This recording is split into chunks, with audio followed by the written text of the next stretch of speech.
Hello, hello, hello to everyone who is tuning in. Welcome. Welcome, Inya. Thank you for being here as usual. It's always a pleasure to see you. Today, we are going to be discussing a very important topic. This one is about our children. This is about our children and their racial identity. This is about developing a positive self image in our children. If you are joining in, just coming in, please make sure you hit the subscribe button. Um, Share the live if you know this is something that someone could use or would be interested in. If you are tuning in, please just say hello so that I can.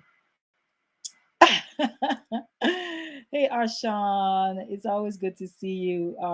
You guys been cutting up lately. I've been kind of tuning in and out some of those lives y'all been on. Y'all really been cutting up. I see you. Hey Inya, bless you. It's always a pleasure. Thank you for all your support. Like I said, it's just a few of us in right now, and that's okay. I am just going to go ahead and start talking. So let me just go over a little bit of house rules. If you guys already know the house rules, if you don't, first things first, if you haven't subscribed, please go back out, hit the subscribe button so that every time I go live at 5 p.m. on Friday, you will get the notification that I am live and you can come in here and show your support and actually join the conversation. Also, 1 minute, going back up. All right. So if you are not following me already on Instagram, I am on Instagram as the real Hanifa Nayela. So you can always follow me there. Right now, I'm doing for the month of February, I'm actually just doing affirmation for parents. It's really affirmation for parents when our children decide to test our gangster, but I didn't put the whole title. I just put affirmation for parents because parents need encouragement too. We don't have it all figured out. We are kind of like learning as we go, like they like to say. And then if you have multiple children, it's not always just like one particular approach for all that works for all the children. So parents, check on the parents around you. We are not okay all the time. Sometimes we're struggling, and especially as Black mothers, it's almost hard for us to admit that times. It's hard for us to take our capes off and just be um, human, especially in front of our kids, in front of our children. So check in on your mothers, specifically your single mothers. Okay, we're not, well, we and they are not good all the time. Parenting is a job. If you're really engaged in it, if you're really taking it on, and you're present, it's a job. It's a job. It takes energy out of you. Um, it is not always a thankful job. Sometimes it's just thankless. When your toddler just get what they want and go about their business without a thank you, and you're like, oh, so I don't get a thank you. Yeah, I know me and the toddlers, but yeah. So yeah, I mean, check on the parents around you.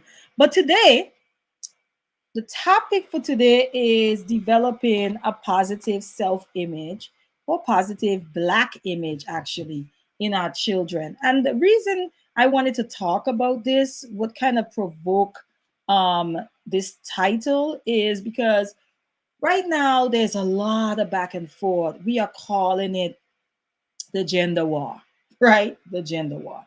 And I feel like the meat of the supposed gender war that we're seeing is really happening online. And one of the things that I am noticing is that we're having conversations and we're pointing fingers at each other.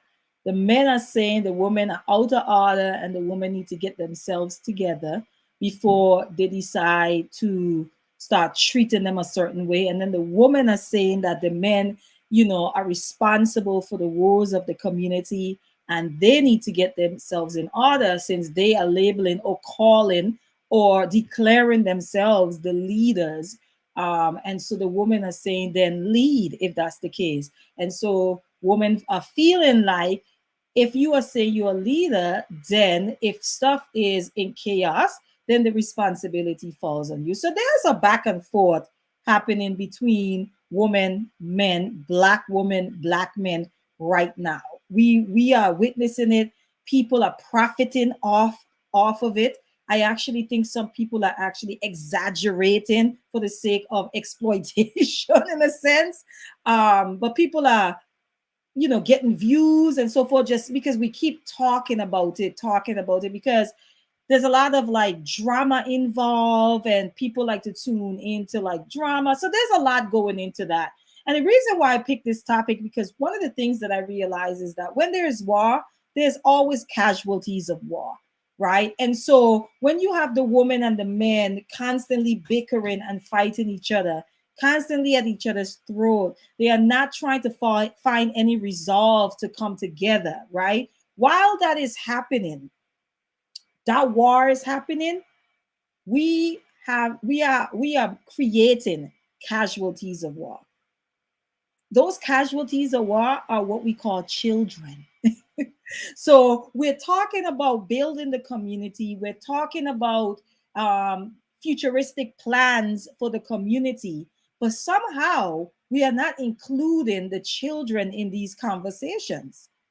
And if we can't talk about the future and leave children out, that's just that's just impossible, and it makes absolutely no sense. Because if we're talking about building a better future, then a part of that would not just be self-development, but making sure that we're instilling certain qualities and so forth in our children, because they are the builders of the future. And so if we want to change the future, right? Because some of us just ain't even gonna be here to see it. If we want to change the future, then the change that we want to see needs to be instilled in our children, right? So that's sort of why I wanted to talk, because I don't feel like we are having enough conversations around what's going on with the children while we are fighting. So while we are here fighting, what's happening down here? What's taking place? What is it that our children are internalizing? What are they taking in? What are they beginning to develop as far as their racial identity? Is it a positive one? Is it a negative one? What is it that they are? Where do they fit in all of it? And so this is kind of why I wanted to get into this topic today. And we're going to talk about a lot of different things that we can do to develop like positive black image in our children. We're going to get into a few of those.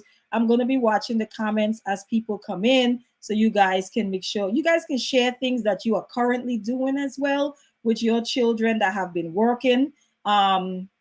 Things that, changes that you've made, maybe your own observation of your children, and saying like, I noticed this, and once I started doing this, it shift the consciousness of my child. I would love to hear from you guys. This is an open discussion. So getting right into it. Okay, so we are talking about, let's start here. So at first I was going to start off with imagery. And I was like, before we even get to imagery, right? There is almost a sort of imagery, but I say representation and example.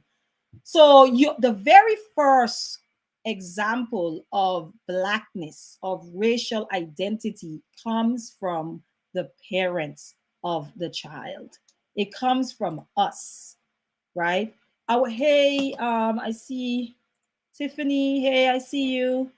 Who else? So yeah, so I had to really think about that. And I'm like, wait a minute, our children first learn about their racial identity, their blackness, from us. So it made me really start to ask some questions like, how are you representing blackness to your child? So if you are a black woman, right? How are you representing black womanhood to your child?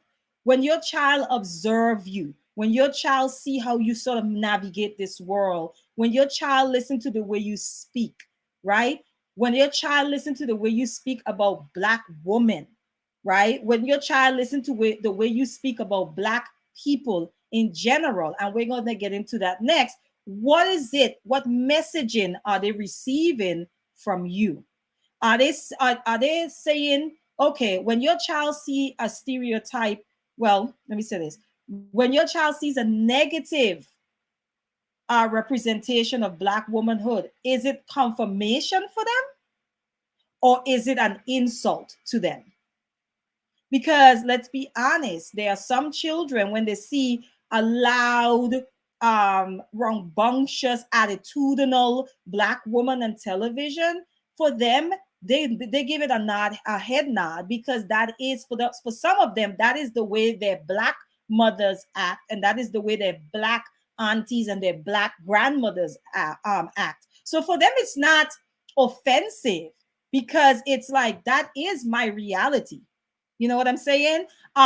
Or they might see something represent. I'll give you guys a good example of this, and this is just like a minor example. So my son must have been very, very young, my 10-year-old, very young. And I always use this example.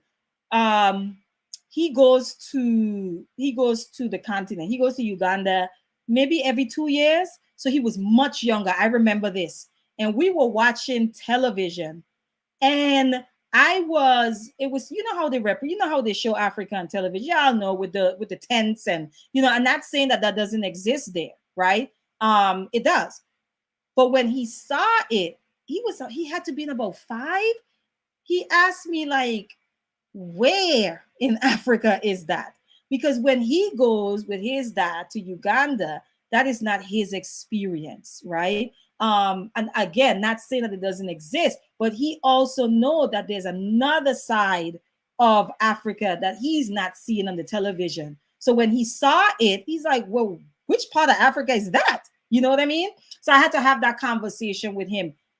Examples, representation matters to our children. So when they see something that is a misrepresentation of what you have shown them Blackness to be, they only know it's a misrepresentation because of what you have shown them. So it is not on anyone else. We are our children's first teachers without even ever opening our mouths. Our children observe us all the time. Children are on your hip. I have a toddler. He is my shadow. Okay. When I say certain things, he repeats after me. When I do, when his dad sits down and have his foot up on the table, he sits down and he puts his foot up on the table. Our children are constantly watching and emulating. So if that's the case, and we know that that's a fact, then we have to ask ourselves, what is it that I'm showing my child as it pertains to Blackness? What representation am I giving them? What example of Blackness am I being to them? When I talk about Black people, do I talk about them in a degrading type of way, or do I talk about them in a very uplifting, hopeful, exciting manner? How am I speaking about Black people? Am I talking about them like me? They and I are two separate people. That's them and this is me. Okay. And the reason why that's important, and guys, I might not be here for the full 2 hours, but we're gonna get through this. This is something that I want. I'm gonna segue into this because here's what I've observed and I've learned. I've seen in these YouTube streets and elsewhere, there are a lot of us as Black people who have high self-esteem, but very low racial esteem. There's a difference between racial esteem and self-esteem. You could think very highly of yourself, right? That, yeah, I can go and I can, pass that course. I can, compete and win. I can go to that job interview and get the job. You can have that confidence. So you have self-esteem. But then when it comes to Black people, your racial esteem is low.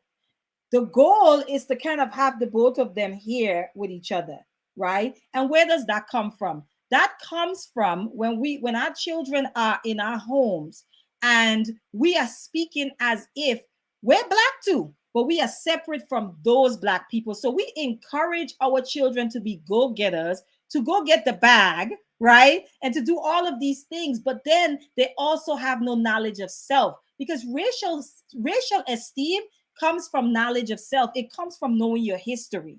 So you have children who are aware of their ability to do well, right? But they're not aware of their ability of the collective, which is Black people.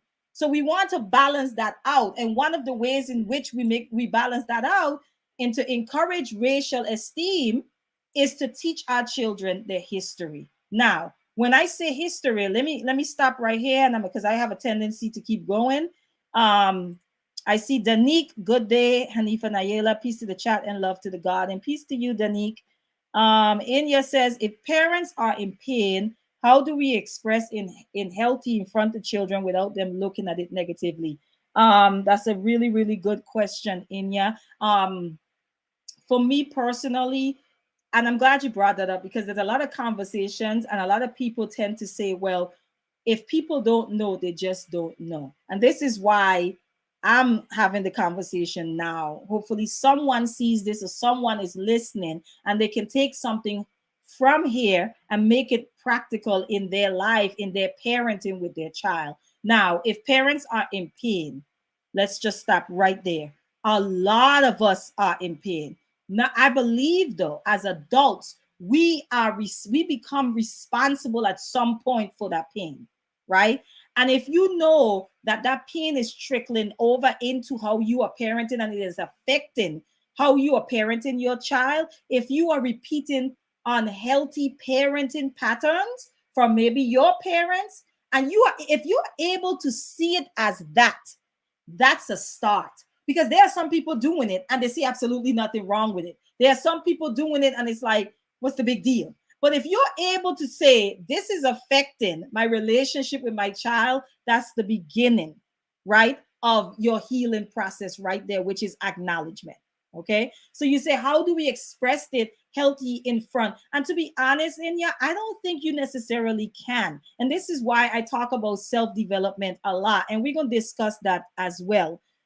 This is why self-development is important. Now, I'm not one of those people where I want to have the conversation as if this thing hasn't happened. If you're a parent and you're still healing, there's no sense in me telling you what you should have, would have, could have done. The conversation we need to have now is the child is here. How do we move forward? What is the vision for you as far as your parenting, as far as your relationship with your child? Okay, you have a vision. This is what it is. You don't want it to be the same relationship you may have had if it was a negative one with your parent. Okay, write that vision down. What is the vision that you have for you and your child? Write that down. Now, after that, write the steps. How are you going to get to that vision? So the first thing is self-healing. Can you heal yourself? Yes. Are you able to? If the answer is no, then you are going to have to get help, right? Now, I understand that a lot of people don't have the resources and therefore don't have the access to say, I can go to this therapist or that therapist or this therapist. For me personally, I would say start with what is the things that you're trying to work on. There's information out there. Right now, you guys are watching me, right? There's a ton of YouTube videos out there. There's a lot of people, the Queen Afuas, a lot of people that are teaching healing yourself, healing the woman. This is for the woman. There's a lot of information out there. So what is it that you want to work on? Start looking up, start researching things on those things, right? These are the people who don't have access or who don't have the resources at this time for like a therapist, right? Start looking at those self-help things, self-love, all of these things. So you can begin to do the self-work on yourself. As you begin to change, here's what I've learned. Once you begin to change and heal yourself, your parenting follows. It's impossible for you to do self-work and still parent in an unhealthy manner. It's just impossible. It's impossible for you to do the self-love work. It's impossible for you to kind of break like some of those psychological chains and still begin to operate in an unhealthy manner with your child, because the parenting is coming from you. So you're going to start to look at some of those things and be like, this is not working. I don't want to hit my child. I don't want to be yelling at my child. I don't want to call my child out their names, right? I don't want to constantly be online and ignoring my child, not being present, you know. So it starts with self. But again, Inya, if you are acknowledging that, that is a good place to be in, because there are some people who are completely oblivious and detached from it.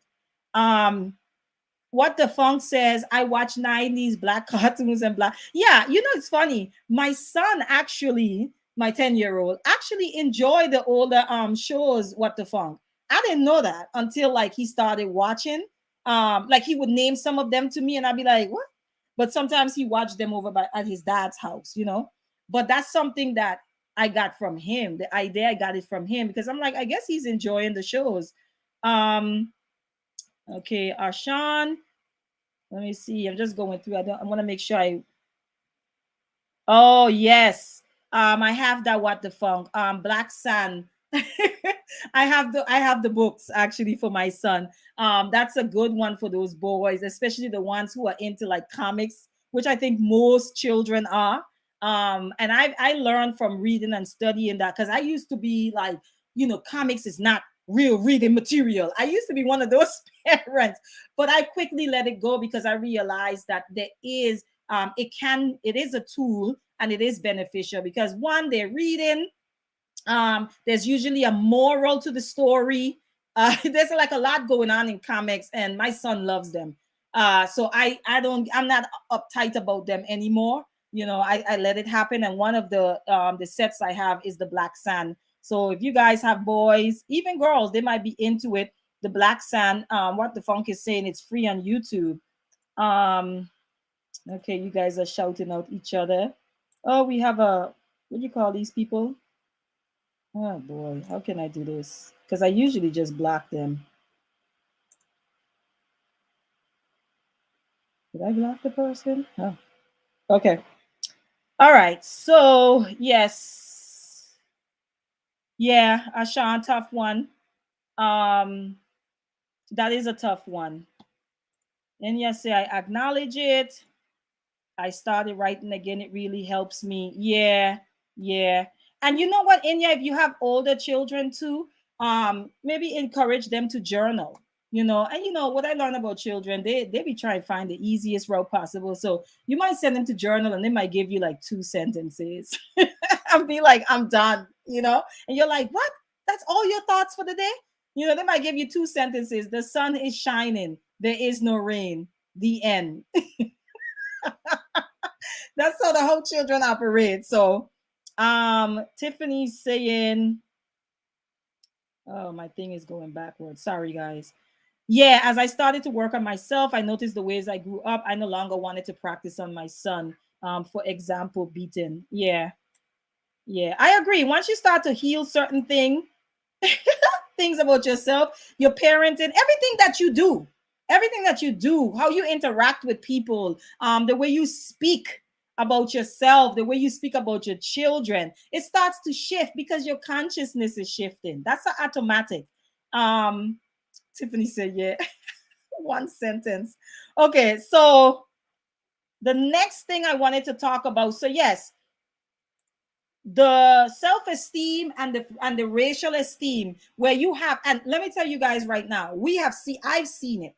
Okay, if I could do a case study, if I was the type of person who build like my content and calling people out, I would have so many case studies of so many different issues in our community, just from being there in the comment section, observing the conversation.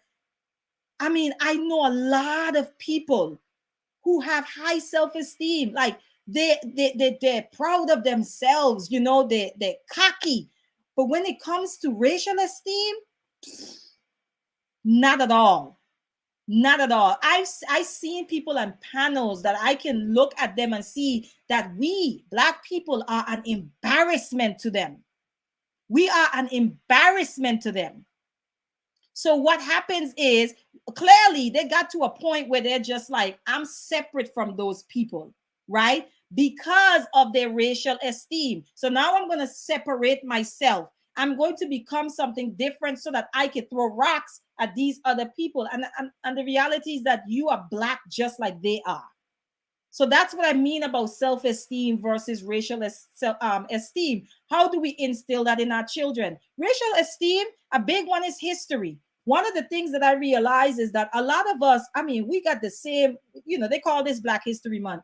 We got the same Black figures that we bring up every Black History Month. Every Black History Month. Martin Luther King. Yeah, shoot them out for me. Martin Luther King, Malcolm X, possibly. And they don't hone in too much on Malcolm X. In school, they just don't. Okay. Because his message is not, it's not non-threatening.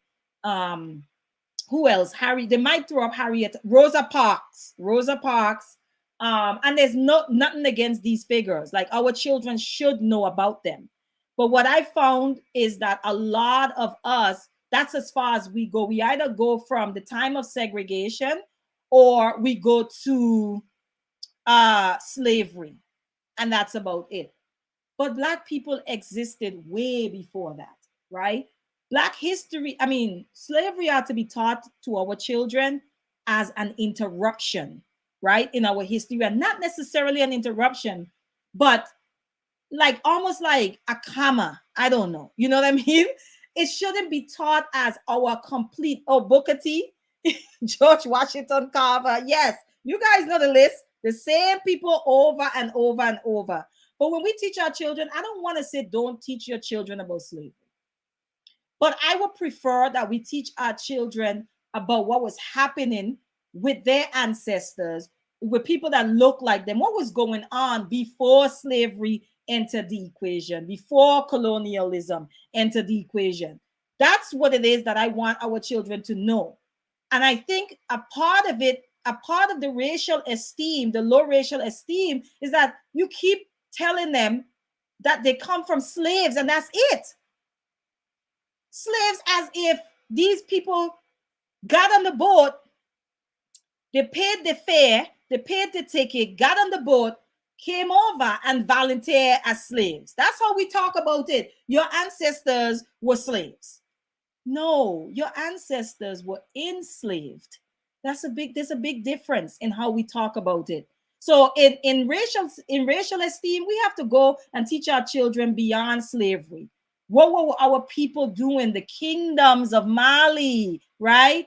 The Nile Valley, Sudan, Egypt, okay? West Africa, because we talk about East Africa a lot, because we always talk about Kemet and so forth. What was going on? Your people are the first mathematicians, scientists, astrology, astronomy, the studies of the stars, like all of these things our children do not know. They don't. And then they're living in a racially driven society where they're bombarded with images of themselves constantly that are not positive images. So now you're dealing with, my ancestors were just slaves. And then on top of that, we haven't really contributed. People believe this. We haven't. What have we contributed to civilization? Your child should know the contributions that were made, and these things are out here. I am not someone that, I just don't believe in, and I used to believe in it. I don't believe in holding each other's, like holding people's hands. Y'all don't kill me for this, and leading them like to drink. And I'm gonna tell you why. We make the time for what we want to make time for. We invest our time and we are online for hours. Some of us check our phone. Our phones say that we've been on the phone for 15 hours during that day. 15 hours. We are on YouTube all the time. I see us on the panels. I see us in the comments. We are constantly online. So there's no excuse. We like to tell each other, why don't you Google it? So what is it? What is so hard in saying, let me go and check out some of this history before slavery, so I could begin to have the conversation with my children? There are some people that shy away talking about, race and so forth with their children. I don't believe in that, because the reality is this: you think by not talking about racism to your children that they're not going to know about it. They are being spoken to about racism all the time.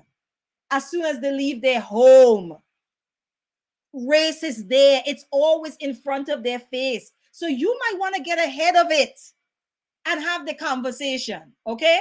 I'm going to tell you guys, I'm going to show this video and then we're going to get into this real quick. But before I do that, let me just shout some of you guys out, because I saw my aunt.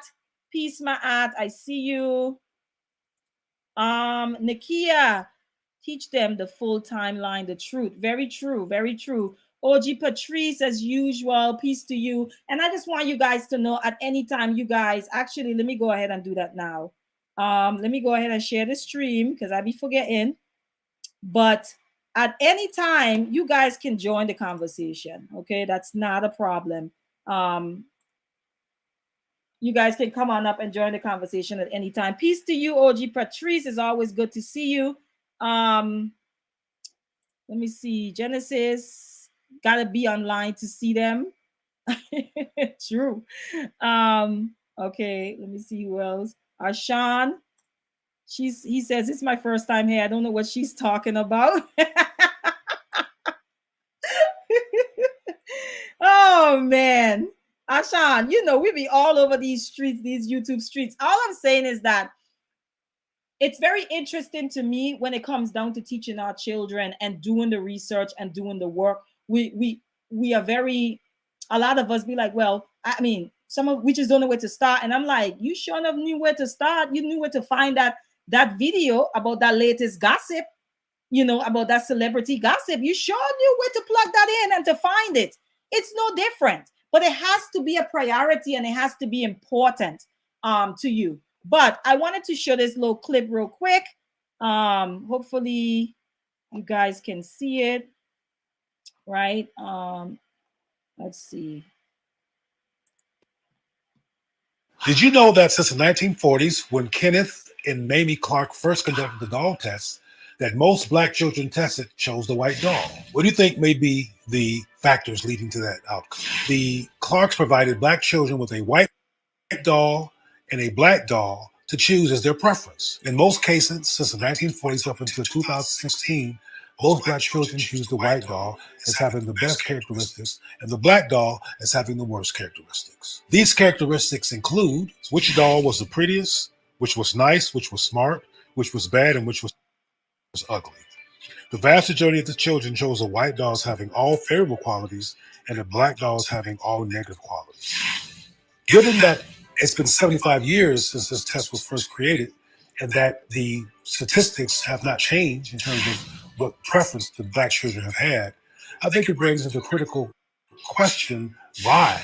For 75 years. And most recently, for example, we've had a Black First Lady and a biracial Black identified President of the United States.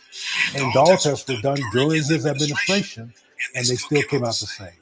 In this society, there are lots of things that are part of the landscape that Black children have to endure. They're not problematic for most children, but that are particularly problematic for Black children. For example, even if an Asian child is put into the conditions that I will be describing, they might not be as at risk as a Black child because most Asians come with their own last name that they've had for thousands of years. They come with a uninterrupted cultural context. When it comes to the Chinese, for example, that's been thousands and thousands of years. And they have a self-contained frame of reference that is there, regardless of what white supremacy-based influences might come into their experience. That's not true for Black people. So for Black children, in order to ensure that a Black child is healthy in this society, there are intentional, deliberate factors that must be put in place to ensure that a child is healthy. And based on the outcomes of the past doll tests and current doll tests, parents overall have not been implementing those factors. So let's discuss what those factors look like. In terms of the importance of deliberate elements to consider when developing a Black child to have a healthy self-concept, I'll use an example of a relative of mine. I have a young relative who lives in Northern California named Rick. Rick is half Chinese and half black. Of course, his black mother is a relative of mine. Most holidays, I see Rick because I go and visit my family in Northern California every year around the holidays. Loves his mother, like most children love their mother. He loves being with his mother. He loves hanging out with his mother. He spends a lot of time in the presence of his mother during the holiday event. My black young cousins and relatives, because of the holidays, Christmas, for example, are bouncing off the walls. Opening up gifts, eating a lot of sugar, candy canes, etc. There's lots of adolescent chaos going on. And this is true in most homes around the holidays, so this is not unusual. But comes to the occasion, and he's just chill the whole time. He's relaxed. He sees his cousins tearing up stuff, jumping over things, turning lights off and on, knocking down trees, and he's forever mellow. What is important to consider here in terms of the difference between and his black cousins is that Isaac lives with two old world Chinese grandparents in the same kind of culture of honor, culture of respect, culture of thoughtfulness, culture of calm, culture of... Okay. So I want to stop right there. Uh-oh. No. No. Sorry, guys. Okay. All right. So you guys are, most of us, I really wanted to touch to start off with the video, and I completely forgot I had it kind of in the clip. Okay. So most of us are familiar with the doll test. Okay. So 1940, you had the clocks. I say the clocks, but it's Kenneth and Mamie Clark. They conducted the first doll test, and in the doll test they asked specific questions. They line up black and white dolls. This is 1940s. We know during that time, you had segregation and so forth. So they line up the test. The dolls, and they ask young black children which doll. They ask questions like, which one is the good doll, which one is the bad doll, which one is the nice doll, which one is the pretty doll, and so forth, right? So that was in 1940, right? Some people will be like, well, you could understand why that would be, why that came to be from back in that time, because look at what was going on. The country was in a totally different place.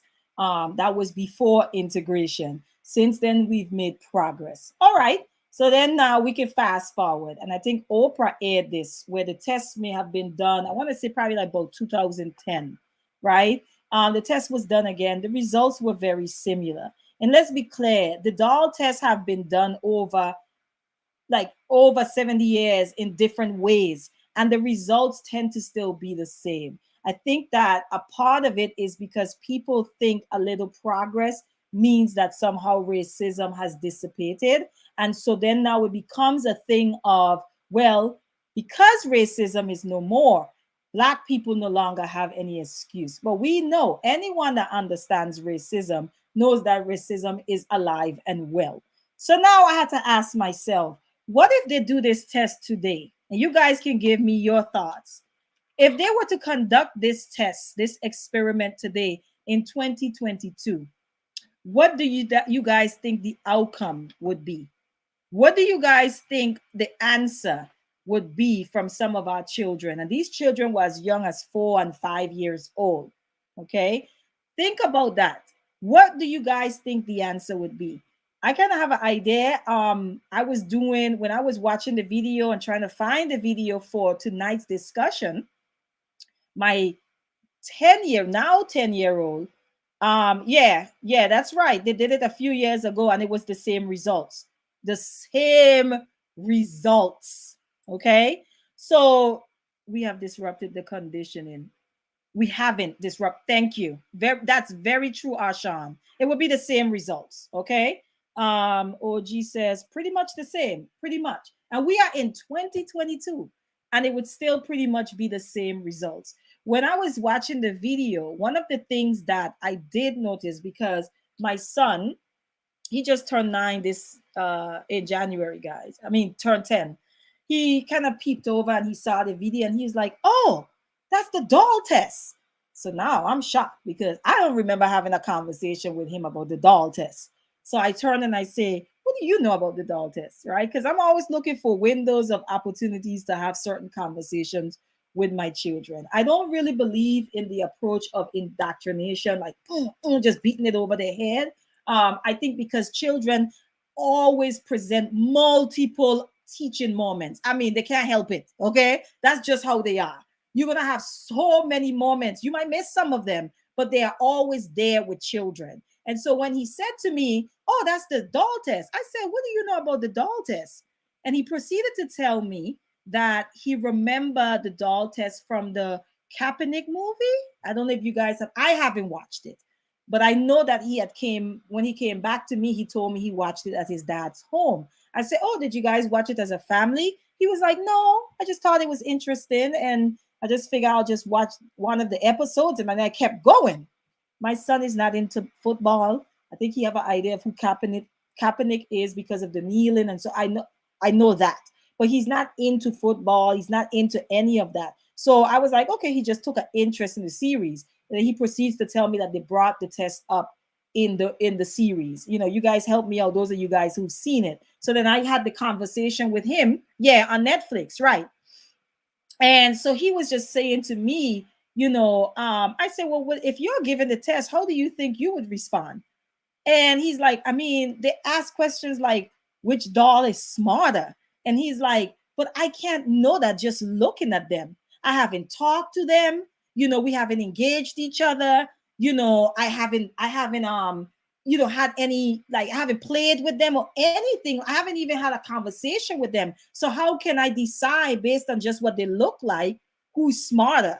This is my son processing this with me today. And I was like, okay, I was like, why do you think that your response is that versus someone else, maybe another child? I might say the white child is, and he pretty much said to me, "I think it's because I didn't have the exposure." These are his words, y'all. This is how we talk, just so you know. He said, I think it's because I haven't had the exposure. I haven't had the experience of white people telling me what to do. These are his words. And I'm just listening. I'm like, what does that mean? Like, I haven't had the experience of white people being in charge, or, and he's like, and I know it's all about what's inside of people. It's not just about their skin color. Now, when he said that, I've heard a lot of children say that. I actually think there is a generation that do approach these things like that. Now, there is also a demographic within that generation who may not have parents like my son does, who have not had the experience. Like I said, my son travels to Africa every 2 years. My son has a mother who is very, black. He's in a home environment where blackness is, kind of uplifted. So he has that. But then I had to think about all the children who don't have that. And then they're sent to school where they're not really learning that. You know what I'm saying? I had to think about that. So it's not as simple as just the messages. This is what I got out the conversation. It's not as simple as just the messages society feeding our children. It's also what we are refusing to tell them because we think that they're too young. And the reality is that they're learning. I think they say children really start to identify race as young as like 2-3 years old, right? They learn to differentiate like differences in skin color and so forth. That's really, really young, right? And you might think, oh, I'm just reading, this book about this white family to my child. They don't know the difference. They're only 3. So you don't think, and I have an almost 3-year-old. So you don't think it matters, but it does, because they are seeing, okay, this black person in this story, this white person in this story. Okay. My son even went on to have the conversation with me around how I asked him, "Do you know what propaganda is?" He gave me the definition of propaganda. Okay. I said, "Do you know any examples as far as media?" Because media is one of the main tools of propaganda. So we get into that and we start to talk, about, and he started to talk about like the Marvel heroes because he's into Marvel. And, he's like, "What I think you're saying, even with America," he's like, "I think Captain America will be a good example of that." I'm using my son and the conversation I had today with him because we miss these opportunities. We think our children don't think about these things. We think our children are too young to understand these things, and they're not. They're getting the messages every single day. Every day advertisement. You could buy a pair of diapers and the advertisement is there. One of the other things that he also said to me that I didn't even put into perspective, he was just saying that, he's like, I think a part of it is that, they're not seeing any black dolls. So when you think of like a doll, you think of a white doll. And I was like, no, today there are black dolls everywhere. And he was like, yes, there are black dolls everywhere, but there's not enough black dolls in advertisements of black dolls. And then I had to sit back. This is my 10-year-old, right? And I had to sit back and I'm like, you have a point. I see what you're saying there, but you cannot be afraid to have the conversation with your children. You just can't. You can't afford to be afraid to have the conversation with your children. Now, do I believe that we have to have the conversation on their level? Absolutely. I'm going to tell you what I do. And my son is 10 now, okay? I let him lead the conversation. That's what I do. I don't have to come and just now. I will say when I give him like his extra assignment, I have a book of like black figures. I wish I had brought it with me so I could show you all. I have a book of black figures. It's like 1 page per person or maybe 2 pages. You read and then there's a test, or they might have to write something out, or there's like a true or false question at the end. We do that and we go through certain figures. It is not just black figures in America, right? It's black figures like international black figures all over the world that he should know about, right? And then we have the conversations about it. Marcus Garvey, they had in there Nelson Mandela. Who else did they have? Kwame Ture. I mean, a bunch of different black figures that a lot of our children don't even know about. So I use that book, and I learned too, because I don't know all of them either, but I use that book to kind of like instill. But when we have the conversation about race and so forth, I tend to let my son lead these conversations. Let me tell you something. My son was in love with Martin Luther King until I watched the Malcolm X movie with him. Bye-bye. He liked Martin Luther King. He still refers to it. But something about Malcolm X resonated with my son and he fell in love with him. He's like, I like him. I like him. I was like, okay, when your school say you do a report on him, then maybe you could choose Malcolm X. So racial identity, what we're talking about, is racial esteem, teaching our children their history. Okay, we are all about black girl magic and all of these things, teaching our children to go after the bag, to get their education. What you're doing is you're building their self-esteem, and there is nothing wrong with that. But what we are neglecting to do is build their racial esteem.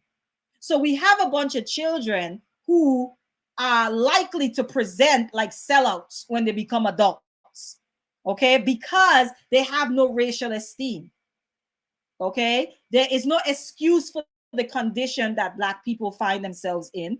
There is no racism. You guys have heard these, right? This been said before. No one is oppressing you. There's no oppression. You are where you're at because you want to be there. There's no system of racism anymore. That's in the past. You guys need to stop living in the past and stop running the victim Olympics. These are people that lack racial awareness, racial esteem, and they lack racial esteem because they lack a knowledge of self, which is history. So anyway, let me see what you guys are saying in the comments. Yes, Inya, I have to go look for that book. But I will definitely share it. I'm going to put it in the bottom, in the description for this video. So when you swing back through, everything should be there because it's somewhere around. I just have to find it. I see some mods. What do you guys call these people? The ones you have to block? I don't know what you call them, but I'm blocking them. Okay. Yes. Oh, listen, OG Patrice, all day, every day.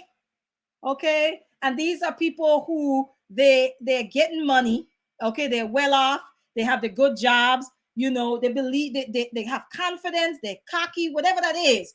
They have the self-esteem, but the racial esteem is here. Their self-esteem is here and their racial esteem is here because somebody failed them at some point.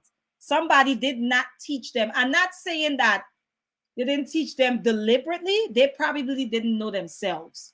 But we are here to discuss how we could change that. We cannot keep talking about the community. We cannot keep talking about shifting the collective consciousness of our community. We cannot keep talking about, dealing with the woes and so forth of our community without involving our children, without talking about how do we need to be teaching our children so that they could continue the work of building and changing and shifting the collective consciousness of the community.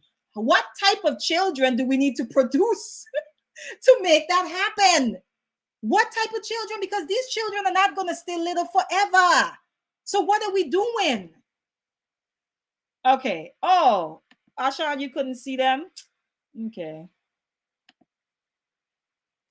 Hey, Kim.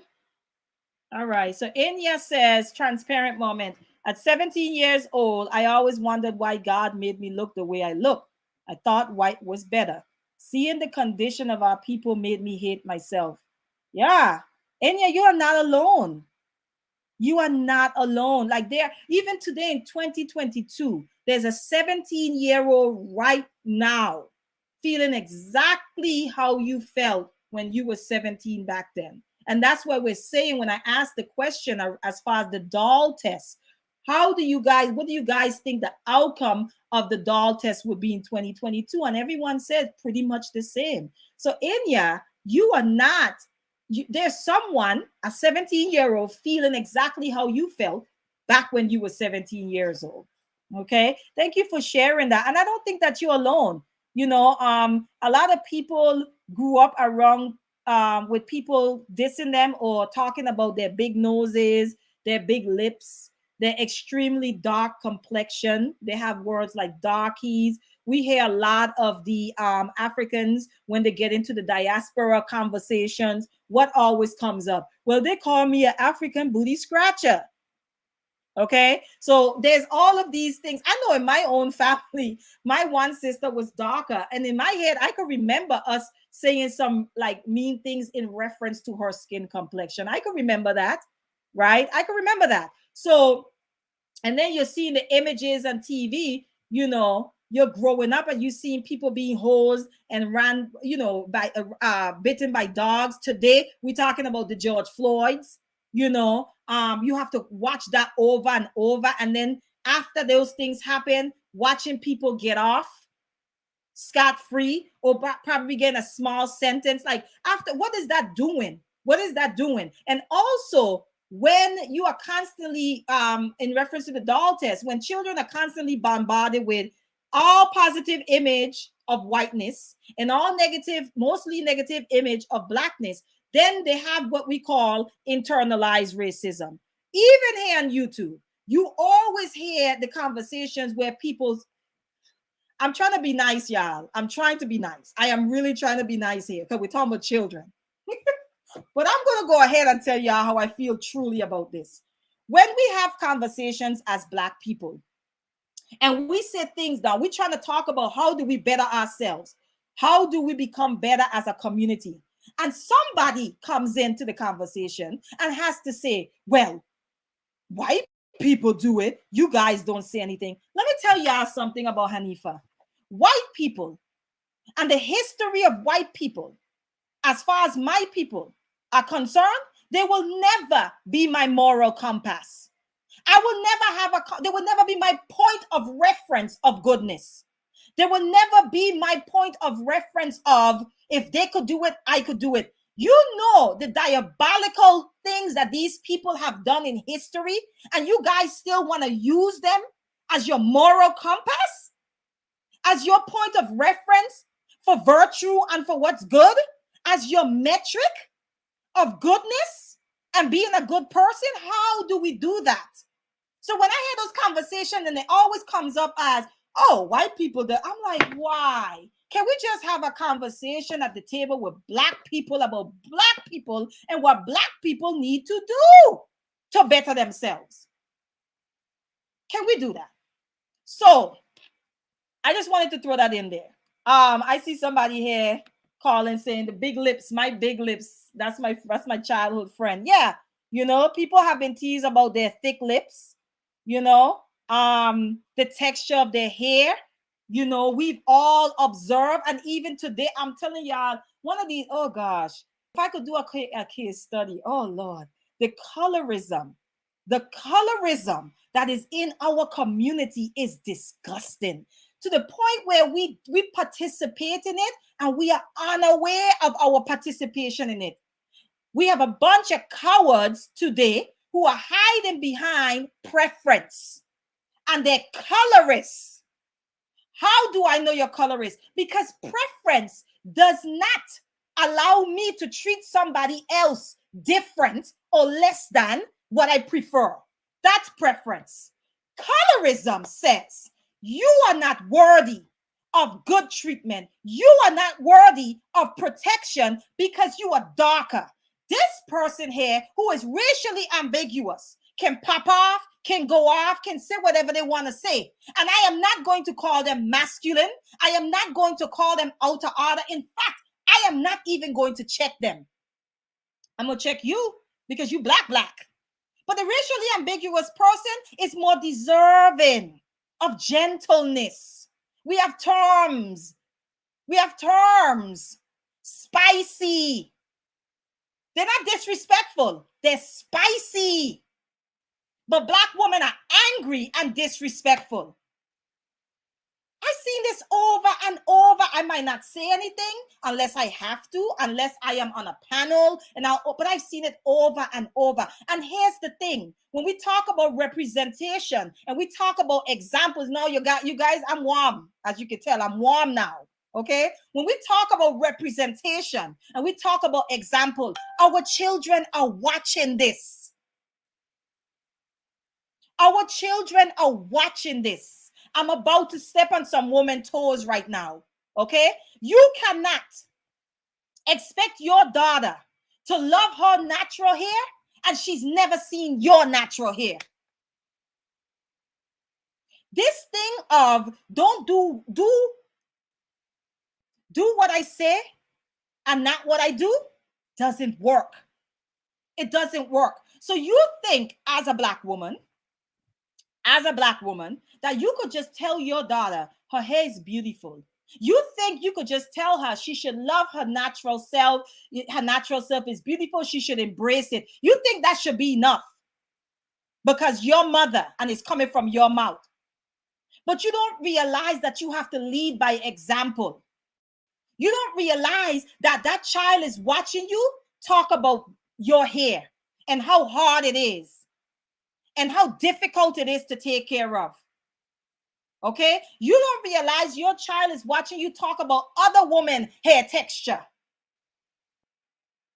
So you want to instill in your child, right, a positive image about their hair, but they've never seen yours. They barely see yours. And when they see it, it's probably some cornrows in preparation for a wig or weave.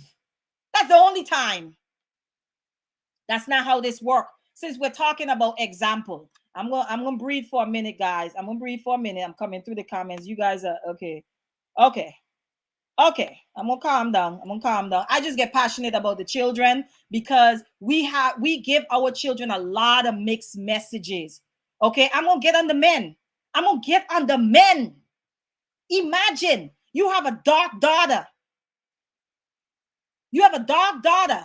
And your preference is racially ambiguous woman all day, every day. That's your preference. You have a daughter and you talk about black women in such a demeaning and derogatory way. And you don't think that she's listening. You have a son, a black son. And they are listening to you talk about black men in that way. And let's talk about it. Let's talk about it. Those of us who are in relationships that didn't work, that's an example too. If you are with a black man and you had a child with a black man and you talk about that black man in front of your black children, what do you think they're internalizing? Same thing with black men. Okay, she wasn't trash when you lie down with her.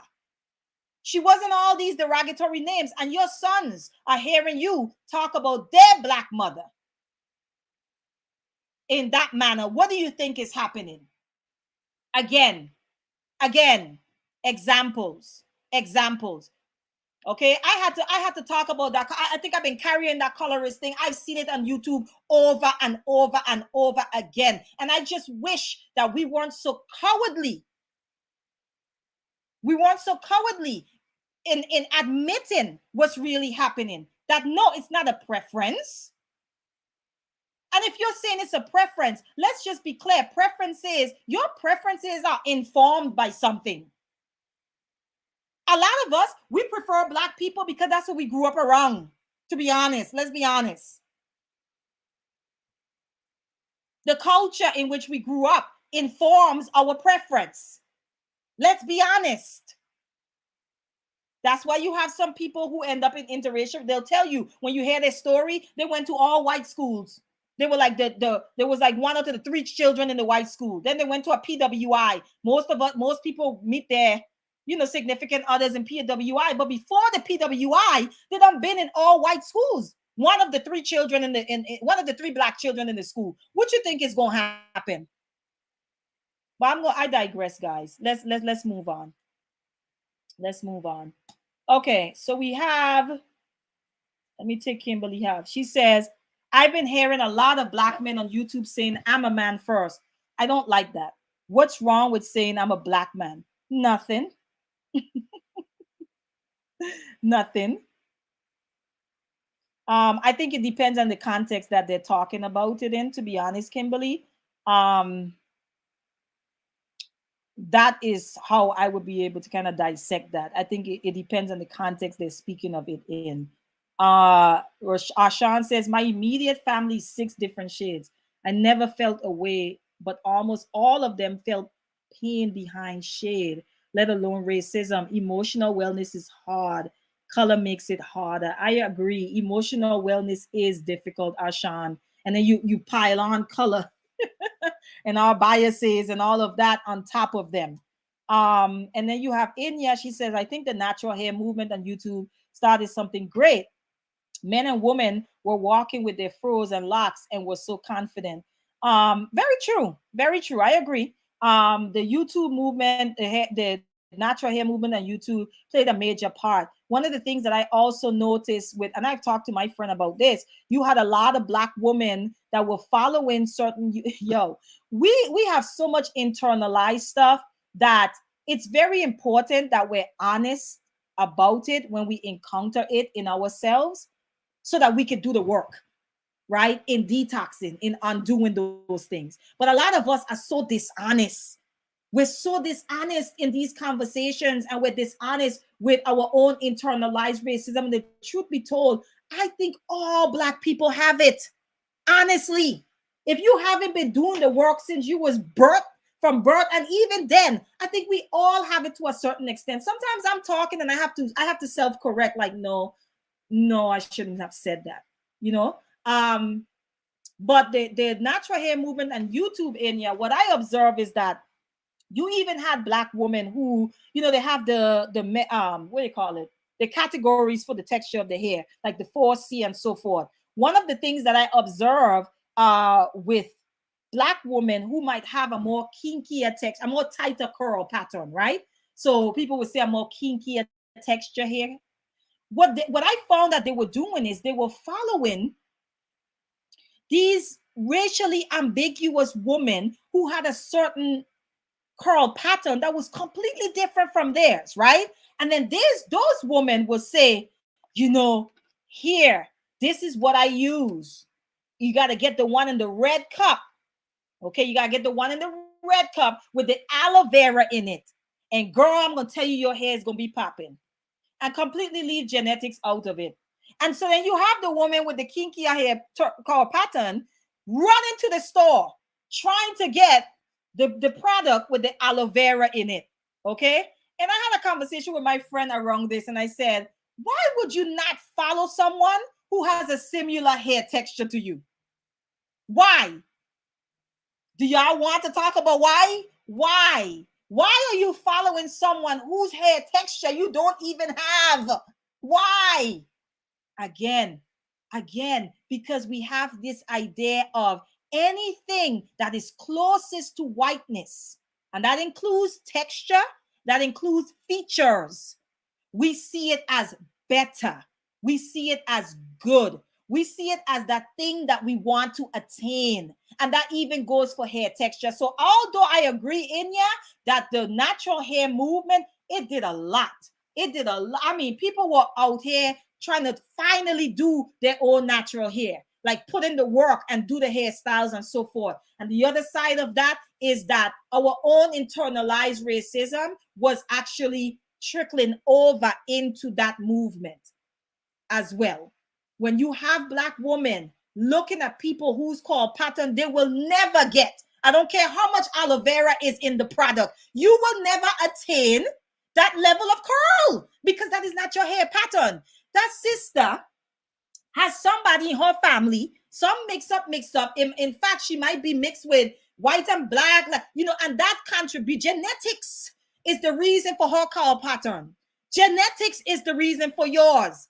So no product on the shelf anywhere is going to get you or help you attain her curl pattern. But because you see her curl pattern as more desirable, because you see her curl pattern as more good, right? You watching her, wasting your good energy, watching this person day in and day out and getting every product, which is sponsored and they're getting paid for. Every product they put out, you go and you try it. And then your hair come out sounding all crunchy when you touch it. Y'all know what I'm talking about. We all been there, done that. Okay, I'm moving on. All right. Okay.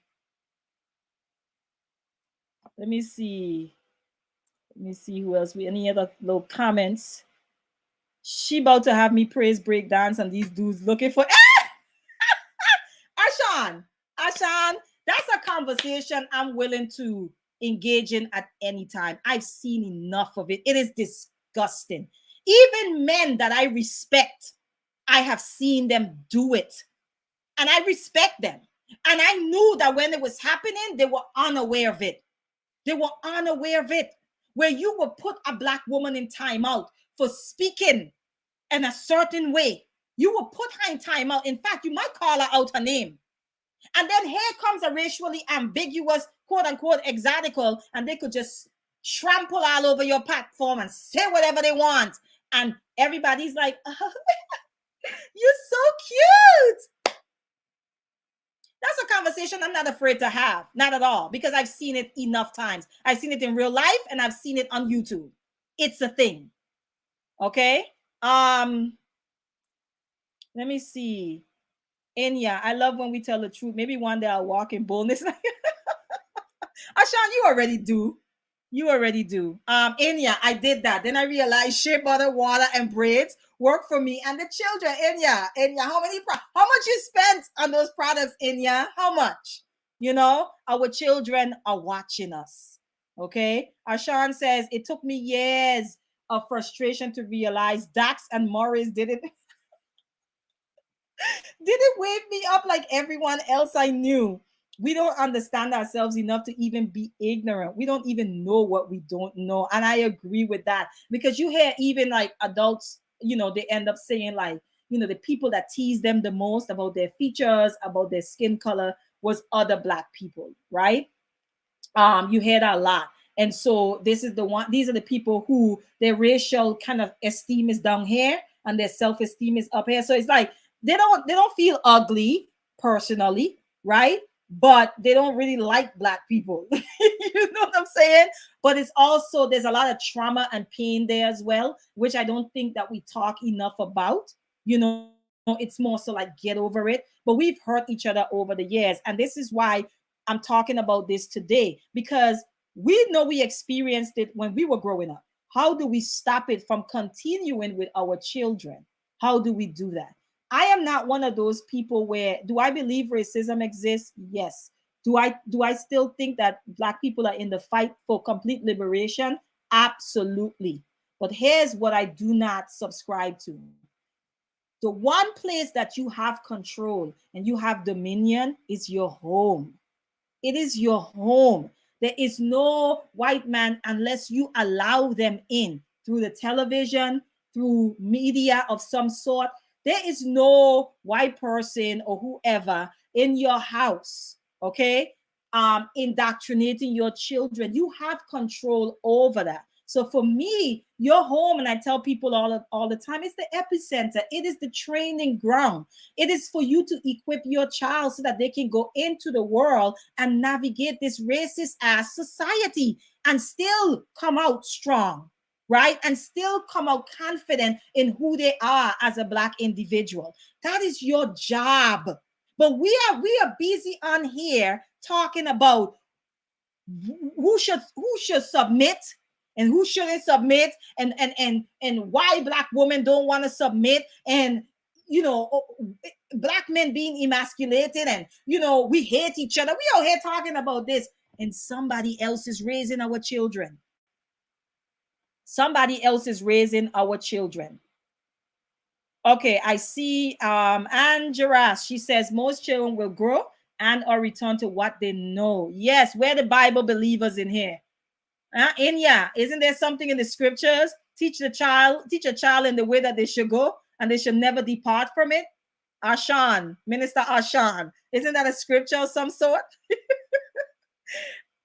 Okay, so it says most children will grow and or return to what they know. My girls never asked for a perm or braids or any texturizing.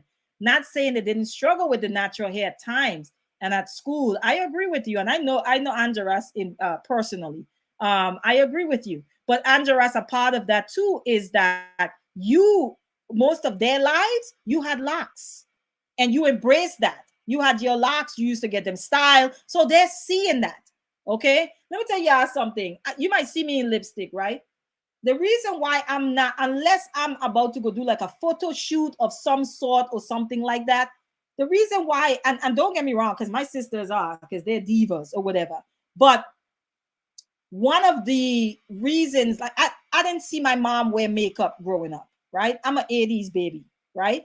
I didn't see my mom wearing like a lot of makeup going out. Y'all know how, the parents, most people parents, I think in my head, didn't. My mom was tomboyish growing up and stuff too. That might be part of it, but I didn't see that. So it's not something that I'm like heavily interested in. Now, you gonna always see me with some eyeliner and some lipstick on. That's my thing. That's my thing. Okay. I ain't giving that up unless spirit convict me completely, but I ain't giving that up.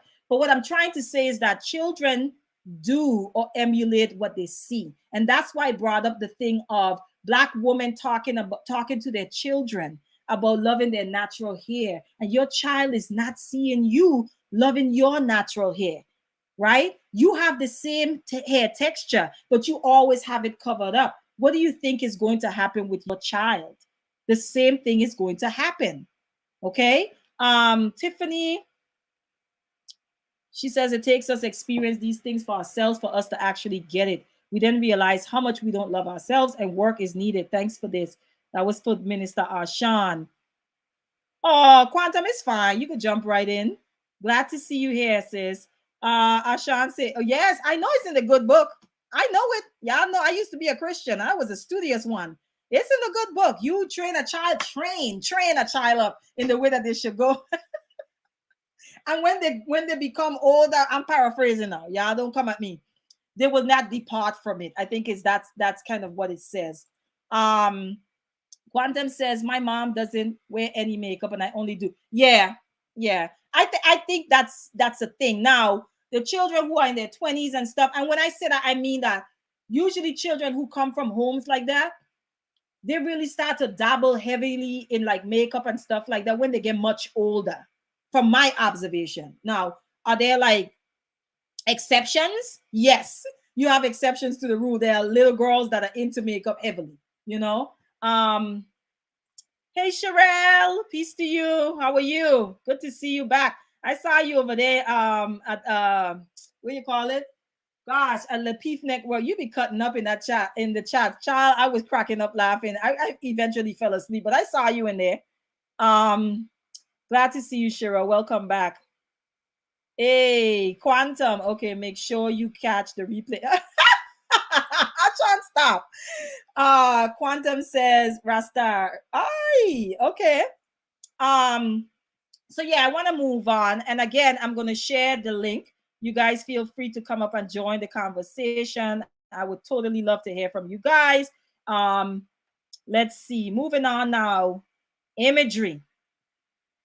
I brought this up when I was on Conversations with King. We had a conversation about this. And one of the things that I was talking about, and I'm glad this is the next, we could segue into imagery. What is imagery? Right? What is imagery? And I said on that panel, this isn't just Black people. If you Spanish and you raise in a Spanish child, Hispanic, Latina, or whatever they call it, guys would know what I'm saying. If you're raising that child, why do you have a Marilyn Monroe picture in your house, right? Why would you have like extremely, darker skinned woman, highlighted in your home? As a Black woman, I cannot in good conscience go out and purchase a picture of a white woman or some white figure and post it in my living room. I just can't do that. Why? Because I understand the power of imagery. I understand the power of imagery. I understand that children are always getting messaging, always taking in information, always taking in information from you, from the things that they're observing in their environment. Your home is the main place, the training ground. Okay, so now Inya had brought up something earlier. I agree, Inya. A lot of people don't know where to start. So, in the matter of imagery, because we're talking about building a positive Black image in our children, imagery, what can you do? When you go and you purchase art, it's as simple as buying Black art and putting it in your home. Buy beautiful Black art. I'm a boy mom. I have a ton of beautiful Black women in my living room. I wish I could take the camera. Just all over my wall is just filled with Black art of Black women. Okay. African art, I have a piece of one of my big art pieces that I got when I went to Uganda. That is over my dining room table. I mean, I went to the Virgin Islands to visit. One of the things I made sure I bring back is an art piece from there. It looks like a farmer and his wife. That's above my kitchen. I mean, anything having to do with art, it has to be Black art. Imagery matters. What your children are seeing matters. So if you want them to have high racial esteem, not just self-esteem, but high racial esteem and a positive racial identity, then you have to promote that in your home. You have to promote that in your home. So imagery also goes into what our children are watching, okay, on television. I don't have there are people who are anti-television all the way. I don't have an issue with television. I think everything is a tool. I see everything as a tool. How you use that tool now is up to you.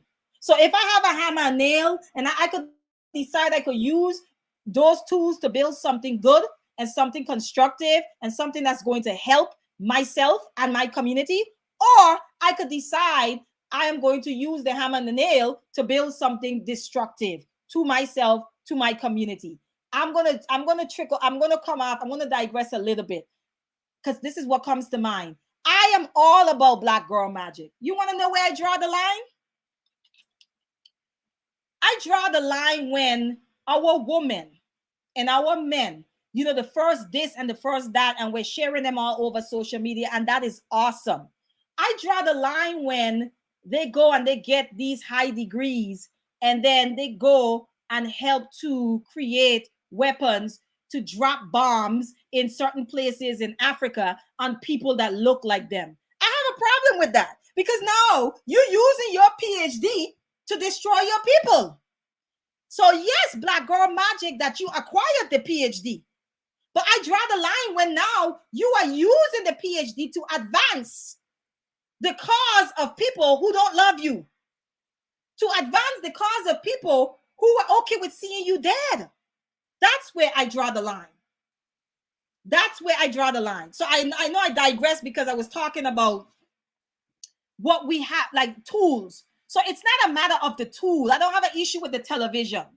I have an issue with how we use it or how we allow our children to use it. I'm guilty of that. There are times that I just don't want to be bothered. And this is my candid moment as a parent because we don't have a lot of space to just be honest. There are times you don't feel like parenting. There is a difference between being a mother and a parent. Let's be clear. There's a difference between mothering and parenting, a difference between fathering and parenting. And sometimes, even though you are still the mother or the father, you don't feel like parenting. And sometimes we just say, you know what, just go on your tablet or just go watch TV.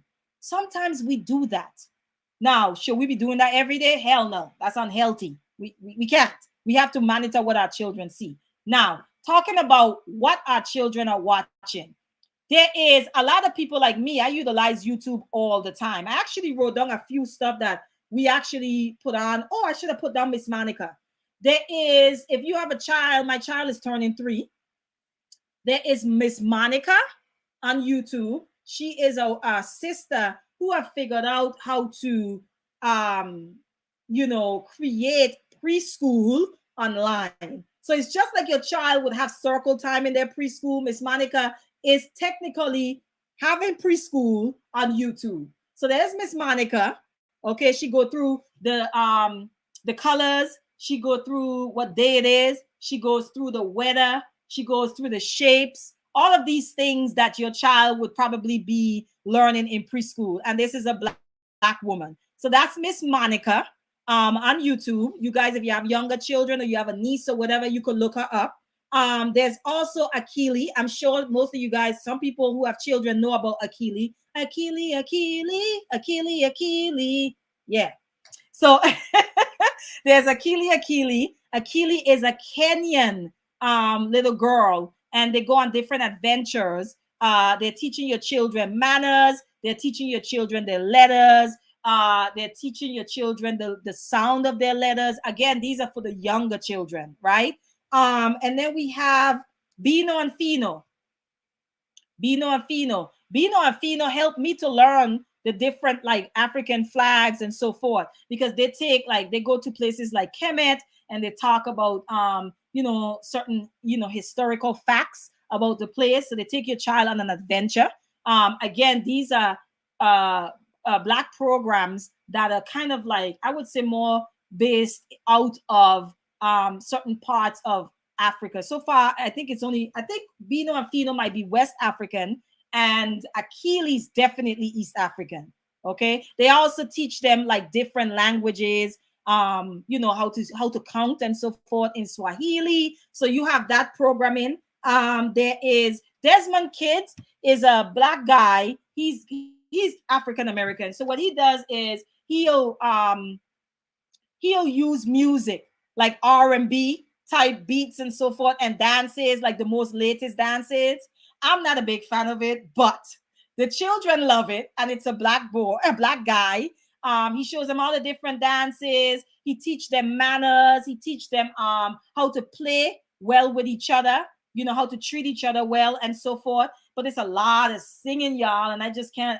It's a lot of singing, but my son loves it, and he be trying to do the dances. So that's Desmond Kids. So that's Desmond. And then there's what they call Ubongo Kids. Ubongo Kids is for the older children. I would say my 10-year-old could watch Ubongo Kids. Again, this is one that's based out of Africa as well. And they teach, Ubongo Kids harp a lot on math. They focus heavily on math. And they teach the kids multiplication, division, all of these different things. So these are some of the programs on YouTube that you can actually tap into for your younger children, because we're always looking for representation, right? We're looking for Black representation. Okay. When we read our children a book, there's a book out there called I Am. Okay. And it's affirmations for children. I try to go through those affirmations with my it's a book I bought for my 10-year-old when he was younger. Now we passed it on to the 2-year-old, and we go through it every morning. um we go through every morning. It kind of like talks a little bit like about helping elders, uh expectations from your community, and then it goes through like, I am great, I am handsome, I am kind, I am able, I am a king. Like, it goes through different affirmations. My 2-year-old likes it. He be yelling his little affirmations, and that's something to get him going in the morning time, just to start his day. So that's one of the books I actually encourage. If you're a parent, I Am is the name of the book. It is oh, and yeah, the last one is Desmond Kids. It's on YouTube. So it's Desmond. You got his name right. Desmond Kids. Just look it up on YouTube. And again, Miss Monica as well is on YouTube. So that's just some of the ones that we use in our household. Since we're talking about imagery and stuff like that. But yeah, I want to get back to your home environment. And for most of us, we know as women, I'm speaking to the woman now, because really the home is our domain. There's no way around it. Okay. How do I know that? Y'all know when y'all go by these men house, a lot of them, they have a crate for a chair and a comforter and something else on the floor for a bed. Men are not occupied with you need this type of couch, or that type of curtain. That's not their thing. That's us. That's us. You could try to get away from it all you want. That's us. That's us. And that's a good thing. I don't fight against that. Decorating my house in a certain way is important to me. That's an important job. I'm the one that's responsible for the imagery in my home, not the man. Me. That's a job for us to do. And I think it's something that we should be excited about. I think it's something that we should hold as very important. It's a powerful tool, imagery. So when you are decorating your home, your children's room, what are the messaging, that you have up on the wall? Is it like affirmations for them? The pictures that you put up, is it, how is it historical figures that you have? Y'all know, I don't know if this is a Caribbean thing or not, y'all tell me, but in most Black households in the Caribbean, I know they would always have like a picture of Martin Luther King, and then like a picture of like Jesus, white Jesus. No, that didn't happen in y'all households. Y'all let me know in the comment section. But in a lot of households, you have one picture of Martin Luther King and then a picture of like Jesus or something like that, right? The pictures of the white Jesus, he looked like he just like, put like a little bit of gel. So his hair is like slicked down to the side of his face, and he's kind of like looking with those eyes. It's just like a creepy picture.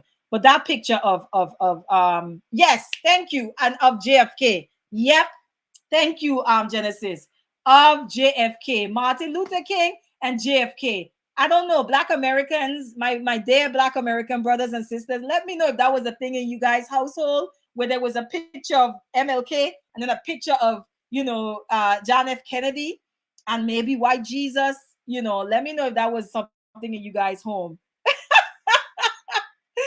She said we didn't have any images. My mom didn't even put. Oh yeah, Quantum. I gotta do a better job at the photos for like children photos.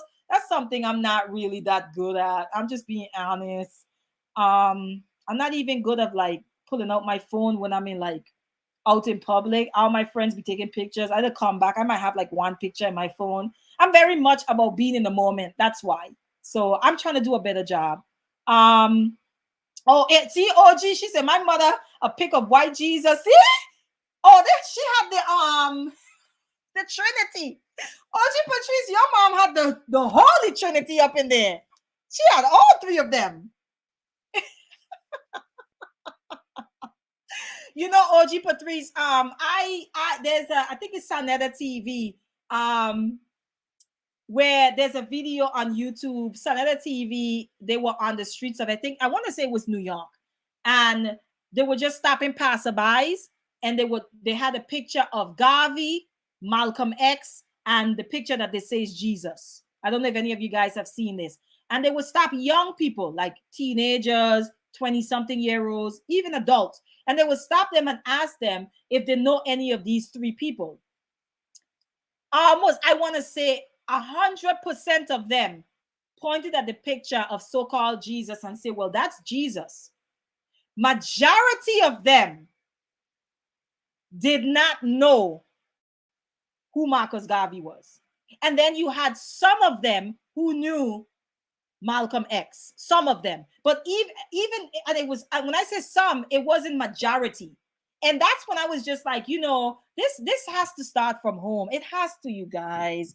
It has to. There's a place for gender wars, right? And all of that. And I'm not against that. Like, we should be trying to work out these kinks.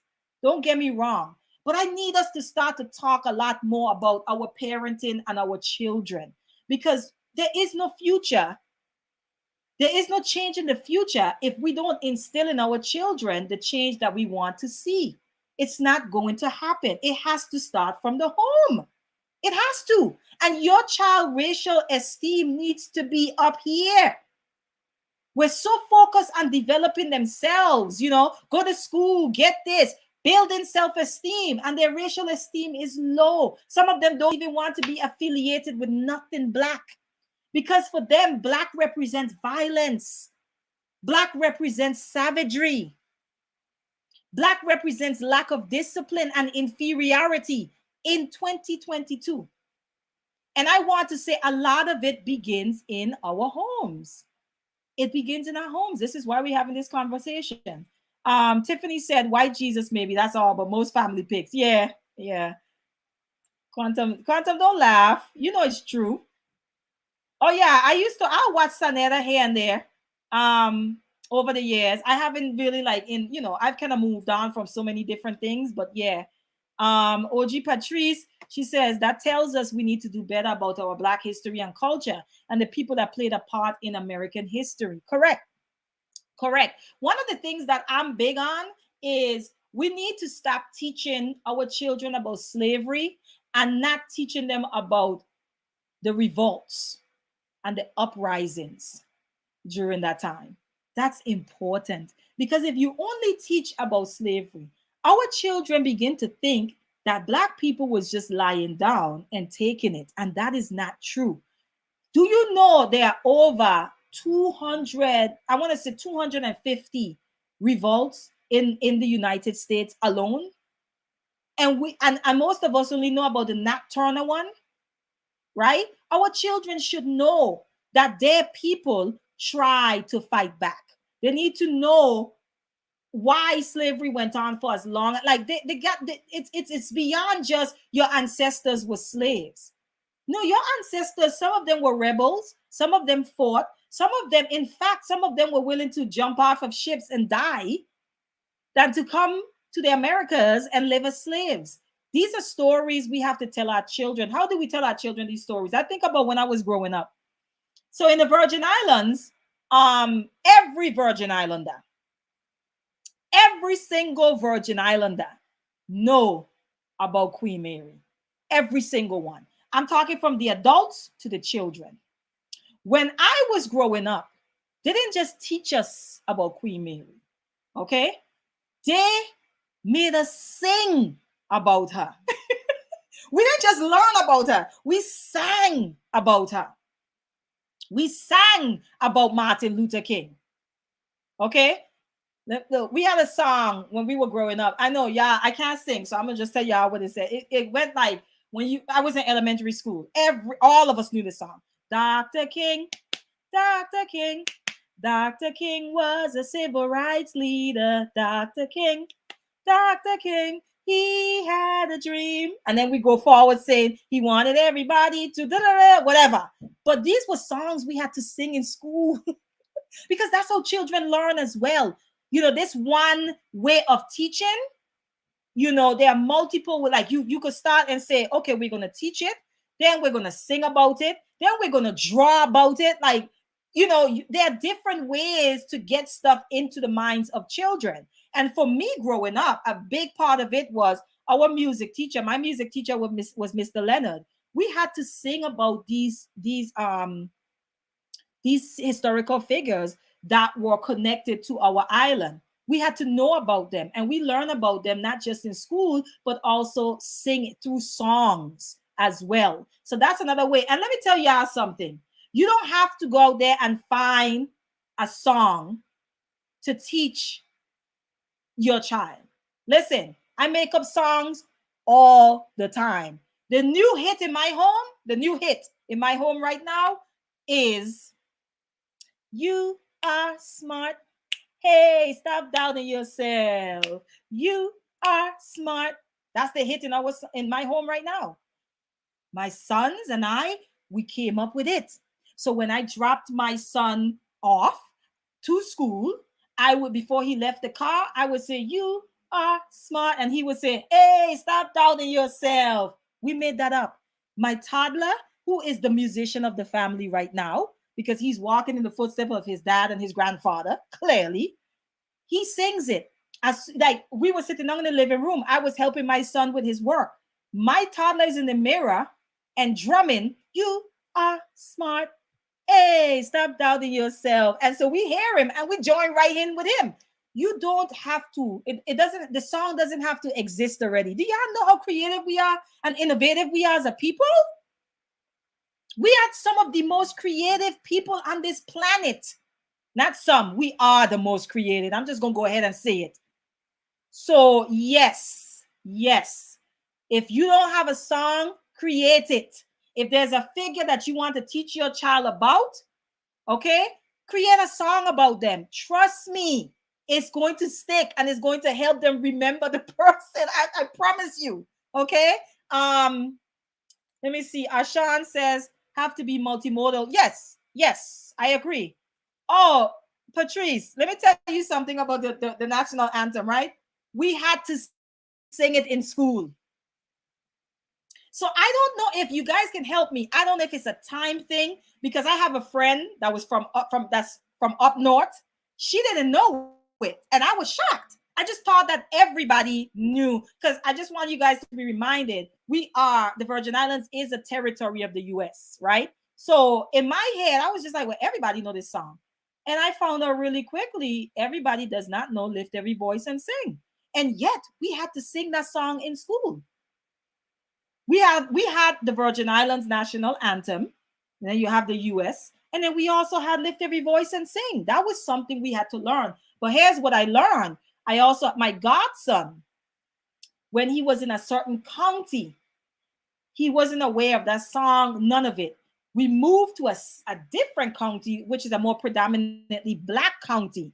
And all of a sudden, he come home and he's singing the song, Lift Every Voice and Sing. So I think it really depends on where the child grew up, what school they went to. And again, your child don't have to learn if you want them to. Your child don't have to learn Lift Every Voice and Sing in school. I sing Lift Every Voice and Sing with my baby on my chest. I've sang that song over him so many times. Okay. So I'm big on like just making stuff up, y'all. Children don't care. Make those songs up. Danique say, I was brought up on Marcus Mosiah Garvey. America's school system taught me about MLK, Malcolm X, and slavery. Yeah. And then and for me, growing up in the islands, like we do learn about our history, and then of course we learn about US history and so forth. But I'm just going to be honest. In the islands, it's predominantly Black. I say this all the time. Our politicians, our leaders, they all look like us. The imagery in the islands, as soon as, like, when you walk outside, it's just Blackness. You're surrounded by Blackness. And for a long time, I didn't understand the advantage of that. I didn't, right? And so I have a lot of Black American friends. That's mainly my circle of friends outside of my childhood friends, because I have childhood friends that I grew up with. And then but living in the States, a lot of my friends are Black Americans. And one of the things I think that I took for granted or I didn't put into consideration is that how I grew up, right? That my blackness was never in question. There was there was nothing telling me that my blackness is bad. You know, like there is not like majority of the we are like about 90% black on the island. So that matters, and that's why I'm saying imagery matters, exposure, representation matters. What are you exposing your child to? And I want to even go as far, and I hope I don't hurt anybody's feelings by this. Whew. So I personally think, let me go ahead and hit the link, put the link in there for you guys again if you guys want to join. I honestly think a lot of our Black children are so occupied with sports and music because it's a cultural thing, honestly. Why I say that because I look at my own son. So my king says that I'm square. I'm a square parent. So there's a couple of things, right? My son is 10. He doesn't know a lot of the music. He doesn't know a lot of the dances. One of the, I'll even go as far as saying, and these are things I do a lot of self-assessment, right? So I'm constantly checking myself. And one of the things I realized, my son doesn't like cereal. He has never eaten cereal. He's now 10. He's never eaten cereal. Now, for a long time, he had never eaten like hot dogs, like stuff that children eat at a very young age.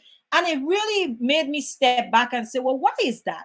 And my son's dad is much older. I was married to someone that was 11 years older than me. So he's a much older African born and raised man, right? So he's an older father.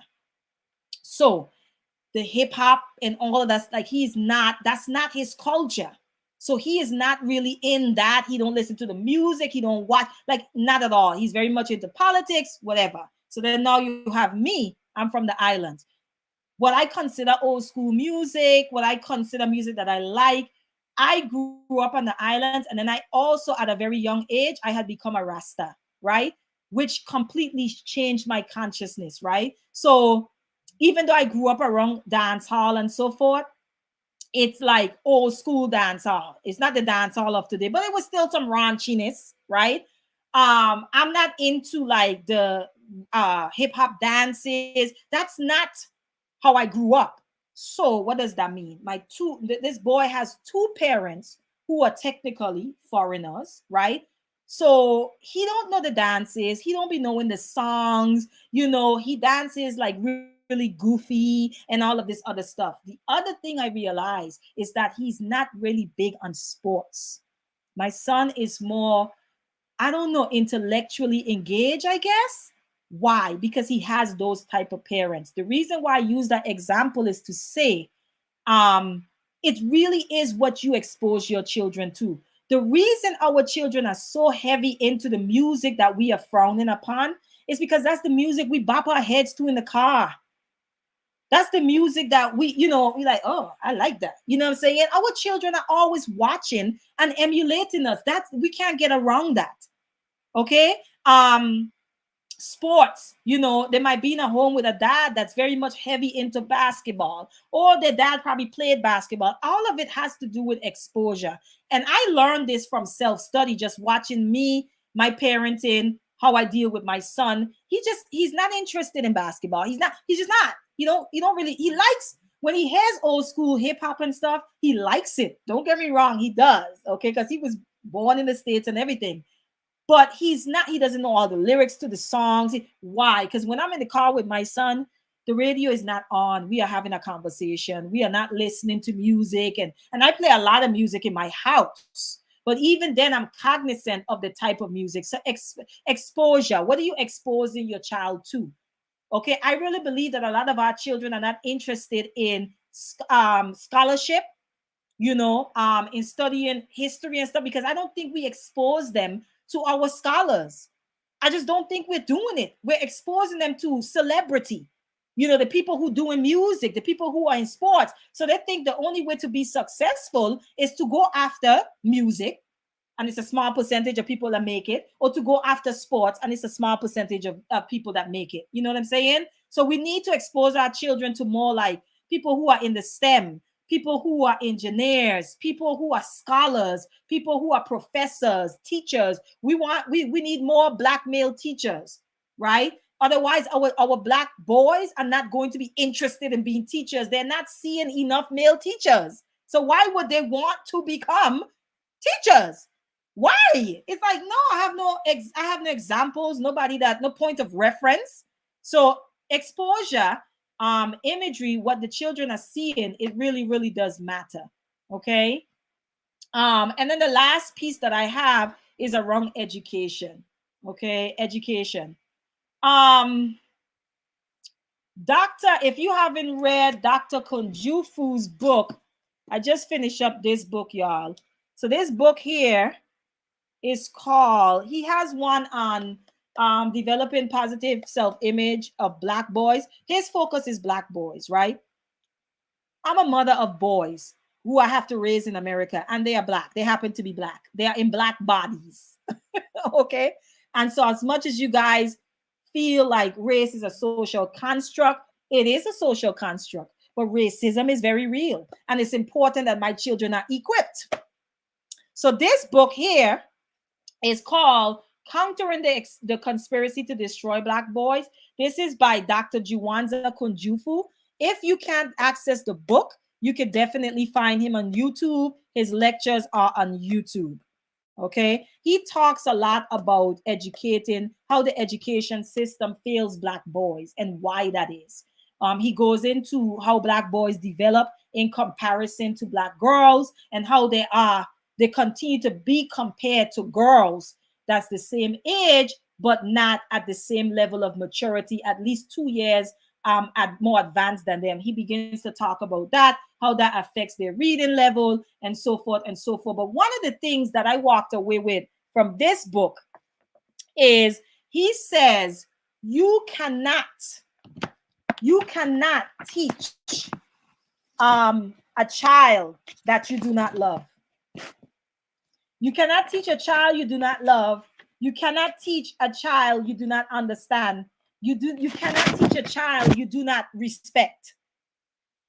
That stood out for me because our boys are going into environments where the expectations for them are very, very low.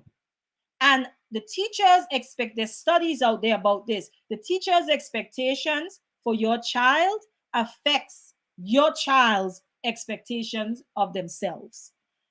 I will go even further and say your expectation of your child educationally affects your child expectation of themselves. Okay, so let me check the comments because I'm seeing some people saying stuff. Sean said, I hate when people say social construct. Yeah, that's why I said as much. Listen, you can say it's a social construct, and I don't disagree with that. I don't. But I also know that racism is very real. And so therefore, these two things can be true. They're saying, well, if it's a social construct, then racism can't be real. Oh, really? Really? We know where racism came from. We know where the concept of, for those of us, we know where the concept of race come from. This is why I don't even think that it's on black people to teach white people how to not be racist and how to dismantle the systems of racism. I don't think that's for us to do. I think that's for them. That they gave birth to that. They started that. They created that. So let them go figure that out amongst themselves. For us, is we already know it exists. We already know it's real. So then now how do we equip our children? And we have to make sure that their racial esteem is high enough because they are going to encounter it, whether we like it or not. Okay? Yeah, there could be no correction without connection. I agree. It ends up trickling over into abuse sometimes, Ashan, because of the lack of connection. He says nobody cares how much you know until they know how much you care. Agreed. Let's see. We have there can be no correction without connection. Yeah. Yep. So yeah, so he talks a lot about that, and it really stuck with me because the reality is that when I teach my children, there's a foundation of love that's there already, right? Which then affects the way that I teach them. Okay. If I know my child has a tendency, again, you can't teach a child you do not understand. If I know my child has a tendency to take shortcuts, and it's not an issue of whether they're able to complete the work or complete the task, but it's just more so of just wanting it to be over with. If I know that about my child, then I know that I have to challenge them, right? I'm not going to say, well, you know what, he can only do this, so I'm just going to let him do it at this level. No, I'm going to take it up a notch, because I know that he's just doing that because he just wants to get it over with. He's taking shortcuts. So then now I know, okay, I need to challenge this child. I'm not interpreting it, because I know my child, as, oh, maybe they just can't perform at that level. The only way that I will come to that conclusion is that if I don't understand the child, I have no connection to the child, I don't know anything about the child. You know what I'm saying? And then we are also dealing with cultural insensitivity as well. How Black children learn, how Black children play, all of these things. Why the percentage of suspensions is so much higher and special education is so much higher for Black boys. So I would definitely recommend this book. Another person that I totally love and admire is Dr. Amos Wilson. He has a lot of books, lots and lots and lots of books out there. This one is called The Developmental Psychology of the Black Child. This is one of the books that I'm still reading. But this is a good book. He talks a lot about how Black children develop at a faster age in comparison to other children, lifting their heads up at an earlier stage, walking earlier. I'm talking about a healthy born child, right? They don't have any, challenges and so forth. He talks a lot about that. And then it goes into the reason why I connect these two books is because in Konjufu's book, he is talking about, okay, a lot of our children are damn near geniuses when they're really young. And then they hit a certain point in their education and in their development. And all of a sudden, it just starts to go down. He calls it the fourth grade syndrome, by the way. He says it happens when our boys reach about the fourth grade. Okay.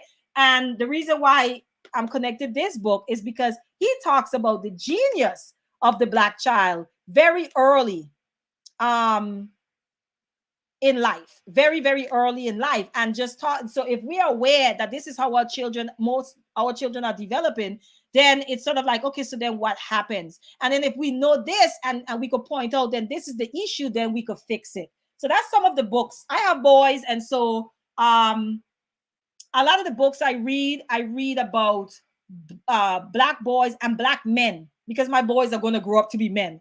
And so that's important to me, right? Because I want to raise a children with a certain level of consciousness and awareness, and children who find building their community important. I'm not trying to raise children who talk about, man, F y'all, I'm doing me. I'm not y'all. I'm saying, listen, I will bow my head in shame on that one. I'm so serious.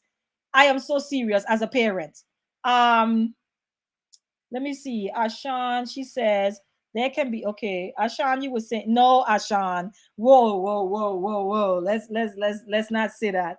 I have my challenges with my children. Trust me, I do. I guess I'll have a candid moment because this just happened. This is like fresh for me. My oldest son, one of the things, he's very intelligent, and I don't measure intelligence by memory, right? That's how schools measure intelligence, right? How well your child can memorize something for the most part. He's very intelligent, very articulate. When you sit and talk to him, he's very much a critical thinker. He challenged me. We had a big conversation about deforestation, people cutting down trees and so forth, and linking it to this is all right to school, linking it to milk. We were talking about cow milk. So I'm a vegan, so I'm on the side of, cow milk belongs to the calf of the cow. It's not for you to be drinking. So I go through all of that, and we start to talk about, like, people milking the cows and so forth. And he's a little semi-capitalist, y'all, but that's his dad. But anyway, he just went on to say, well, I think it's good for the economy and it's good for profit. And I said, well, let's talk about economy and profit. And of course, y'all know I had to bring in the history of Black people. And while I'm telling him that, I said, at one time they used your ancestors for the economy and for profit. So when, not because it's working means that it's right, or it seemingly is working means it's right. So that's the conversation we having. And then he proceeds to say, okay, I get what you're saying, but I think that most people would draw the line at using human beings. And I was like, well, then now. And then we got into the abolitionist conversation. So I use the time, the drive to school to have these conversations or back home. But recently I pulled him out of school to homeschool him. And the reason why is because I realized that the pace in which school was moving, it wasn't a pace that I was comfortable with in him retaining the information, if you understand what I'm saying. So there might be on division, and he might need a little bit more time spent on division, but because of their curriculum, because of their time frame in when they have to teach the lesson, and then the classroom is like 20 something children to one teacher, they have to keep moving. So your child falling behind is not for them. It's not, oh, maybe they need to spend more time on the lesson. No, for them is, if your child is being falling behind, then they are a failure, right? So I'm observing this and I'm like, my child is too smart to be labeled anything else. And I had to I've been observing it for years. And also I co-parent, so I couldn't make the decision on my own, right? And so for a long time it was like a back and forth between his dad and I. But recently I withdrew him out of school, so that I can go ahead and homeschool him, so that I can take my time with him and he can work at the pace that he needs to work on without feeling judged or feeling like, he's not getting it. And I find that when he's home and we're working together on something he learned in school, then I'm able to say, okay, we're going to spend a little bit more time on this. So tomorrow we're going to pick it up again. And then once I give him an assignment to test and see, did you get it? And once I see, okay, he got all right, he's getting it, he's fine, you know the rules, we can move on to something else. So that's kind of why. And everybody doesn't have that privilege, I guess, of doing so, of or like homeschooling their own children, especially single moms. They're not able to do that. And so it's no knock on anyone. For me, I would say when it comes to education, you know that they're only going to teach your children but so much about themselves. That is not the purpose of school. The educational system is to produce workers. Let's just be clear. They don't care about your child's racial esteem. They just don't. The purpose is we are going to create workers so that we can maintain the system of what? The machine of capitalism, and so that's what school is really about. I mean, when you look at school, they're all in uniforms, they got to be there at a certain time, it ends at a certain time, they have a break of lunch. Is that different from your life when you at your 9 to 5? It ain't that different, is it? You got clocking at a certain time. You might have a lunch break, at a certain time, or you could decide when you could take your lunch break, and then you have to finish up your work. You might have stuff that you got complete, homework, um, and then when the work day is done, you clock out, and then you got to do it over tomorrow again, and then you have a weekend which starts on Friday at 5 p.m. for most people. The children are being molded for work, for the workforce. That's what school is about. And I'm not going to be on my soapbox about this because, like I said, everyone doesn't have the opportunity or the privilege to do that. And some people don't want to, and that's fine. So it's not a knock on anyone. I'm just speaking for myself and what's important to me. My time has passed. It's my children's time. That's it. Um, Asha, so we could just feed them. Let's see. Let me block this person. And then we have, I didn't intend to put an expectation, just speaking to how much you are learning and imparting. They can't help but to be advanced. Yeah, and I understand, Ashan. I do. I understand. Um, and even for me, seeing the challenges that my son have, I know that it is for me. What's what? Um,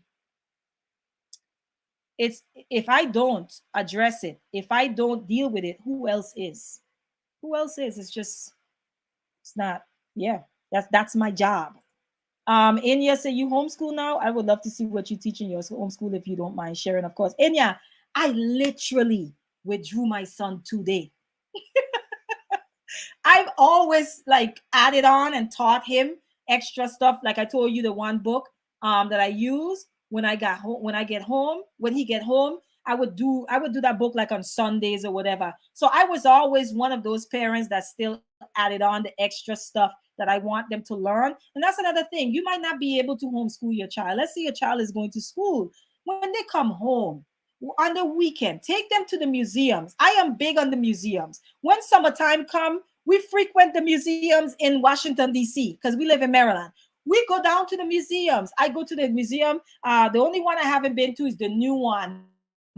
I think it's the African American History Museum or something. But we've gone down to the African History Museum. Every year we go down there. We go down to the Space Museum, all the different museums they have in DC. I take my children to. That is a trip that we take to all the time. So you might not be able to pull them, and that's okay. That's okay, because I'm not one of those people that go hard like your children shouldn't be in the educational system. We're not doing that. We're not doing that, because that would be a conversation of what you woulda, coulda, shoulda do. No, or did. Now here's where we are. Can you pull them? No. Okay. So what can you do? What can you incorporate in your parenting experience with your children? Incorporate different books. Hey, I want you to read this book, and I want you to write something on it. Write a paper on it. It could be one paper. I'm talking about teenagers, right? I have a godson right now. I gotta go order him a book. But most children get the autobiography of Malcolm X when they hit 13, 14 years old. Okay. These are things that we can do and when they hit a chapter, have a conversation with them about it. What did you read about? What did you learn about Malcolm and so forth? You know what I mean? The weekends, you can utilize the weekends to say, okay, we're gonna take a trip here. We're gonna learn about this. I'm gonna give them this to read. It's so many different things we can do. It's not just all about homeschooling, because if you can't, there is no excuse for what you're teaching your children or not teaching them in the home, because they are under your authority. What are you teaching outside of school when they get off from school? What are your conversations in the home about? Let me tell you all a joke. My son, he says, I watch a lot of panels on YouTube. He said to me the other day, I don't get what you be watching. It just doesn't make sense to me. I just don't think it's interesting. And we have a joke because I'll be like, your stuff is not interesting either, sir. So the feeling is mutual. But he knows that, okay, she's usually engaged in these type of conversations. She likes to watch this type of stuff. Pull up a documentary, make them watch it on Sunday. Children are always bored. Give them something to do, y'all. Okay. Andras, the absolute ghetto. I'm struggling working a full-time job. Correct. So that's why I say I'm not coming for single motherhood. Those of you guys who are doing it on your own, there are ways. You could get them in programs. You could get your children in the martial arts. There are different programs out there. If you know anyone that has like a rites of passage for young boys and you have sons, or for young girls, try to see if you can get them in it. Usually those things have small fees. They're usually not a lot of money. Maybe put them in those type of programs so that they can get the things that they need, because you might not be able, like I think Enya was talking about, not really, you might not have all the information that you need to give your children. In fact, when you are that parent, you find that you're learning right along with your children. So it might be something you'd be like, you know what, I think I want my child to be exposed to this, and then you find that you're learning right along with them. It's like, oh, I did not know that. Oh, wow. I wasn't aware of that. So you're learning right with them. Go visit some museums in the area that you live in. Get the books. There are ways. Pull up something on YouTube where they could watch, pull out movies that are based on like historical figures. It don't have to necessarily just be Black people, but stuff that you feel like they should be aware of, that this happened. Right now, my 2-year-old, and I'm gonna tell you why he know this. The only reason why he know this. So I have a business, right? And I don't ask about it because I am not. It's like out of commission right now. But I have a business, and I used to make a lot of the continent of Africa earrings. So one of the first continents that my 2-year-old know is Africa. He doesn't know because I was drilling it in him. He knows because of my jewelry making, because I made a lot of Africa earrings. Another symbol he knows is the ankh, because that's one of my favorite symbols. He's seen me make ankh earrings, so now that's me using as a teaching opportunity. It's called a ankh. So now when I do his little learning, that y'all, he drags me for filth. Okay, my 2-year-old gives me a hard time when it's learning time, but when it's time to do map, we go in the bedroom and I say, okay, he'll say, let's do the map. And I'll go do the map. I'm teaching him continents right now. So I give him like a little pointer, and I'm like, where the first one I start with, where is Africa? He knows Africa on the map.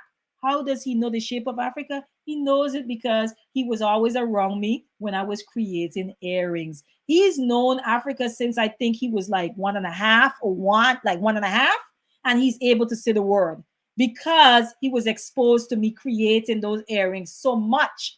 And when he see the shape, I would say it's Africa. So now when he goes to the map, he points directly Africa. So we're trying to learn continents. So right now he got Africa and Antarctica down. So with Antarctica, I'd be like, where the ice at? And he'll take his pointer and point to the bottom where Antarctica is at, trying to teach him North America and so forth. So it's a slow thing for me. I'm learning. I've never homeschooled before outside of my toddler because I'm at home. Even when I was employed, I was at home during the daytime, so there was no reason for my toddler, to go to daycare or whatever. So I use that opportunity to teach the things that I want to teach. My son has been in school. He's now in the fourth grade, all the way up to the fourth grade. I literally just pulled him out, right? And I'm a little bit nervous about our journey together because sometimes we clash, and sometimes I get stern with him and I get loud and he don't like it. We usually kiss and make up before the night is end, but nonetheless, it's still not a good feeling when we're experiencing it. But yeah, so that was my last one was education. So finding ways. And India, I haven't forgotten you. I'm going to put in the description box the name of the books. I'm going to probably put the link to Dr. Kunjufu's lectures. And I'm also going to find that book with historical Black figures. And I'm going to post a link to it because I'm sure it's on Amazon. I think I may have gotten it from Amazon or probably a black business or something, but I'll put the link in the description. So swing back around and check the description out, and you should be able to get all of that information in there. I think I went over 2 hours, and that is it. That's all I have for today. Hopefully, I was able to share something that someone could take and utilize in their own life. Maybe I provoked thought in someone to where maybe things that they hadn't thought about before as far as teaching their children. I hope that you got something out of the conversation. I'm glad that you guys engaged me in the comment section as well, as usual. And until next time, I am going to say peace and I love you guys and enjoy the rest of your evening.